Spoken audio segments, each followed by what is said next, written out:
પહેલાં તો આ છોકરીનો વિડીયો જોવો, પછી આપણે વાત કરવી.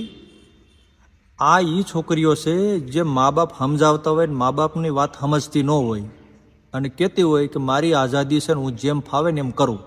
અને એ આઝાદીના નામ ઉપર મતલબ જે એને મન ફાવે કરે, જ્યાં ફરવું હોય, જ્યાં જવું હોય, જે કરવું એ કરે, કોઈનું માને નહીં.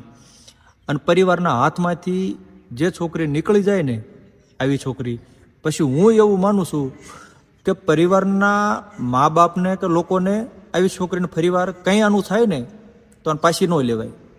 ગમે તે થાય ને, એક છોકરી ઓછી જન્મીથી એવું સમજી લેવાય, પછી જવા દેવાય. હાથમાંથી જે નીકળી ગઈ હોય, સમાજમાં જે આબરૂના ધજાગરા કરીને ગઈ હોય ને, એ દીકરી માટે કોઈથી દયા ન ખવાય.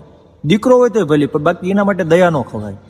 અને આ એ છોકરીઓ છે કે જે પોતાની આઝાદી માટે મા બાપ સામે લડતી હોય છે.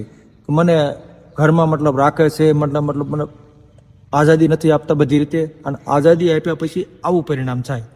આ એ દીકરીઓ છે.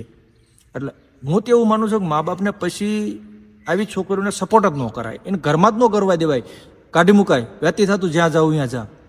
કારણ કે જે મા બાપે સમજાવીને હાથ પગ જોડે સમજાવી ન સમજી હોય, પછી હું એને કરવાય નહીં.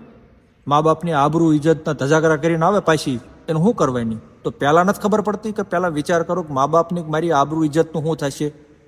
એટલે આવી છોકરીઓ માટે કમેન્ટમાં જવાબ જરૂર લખજો કે આવી છોકરીઓ જોડે શું થવું જોઈએ, શું કરવું જોઈએ આવી છોકરીઓને. મા બાપને તો હું એમ કહું છું કે પાછી લેવાય જ નહીં, છોડી દેવાય. એક છોકરી ઓછી જન્મીથી સમજી લેવાય. બાકી જય હિન્દ.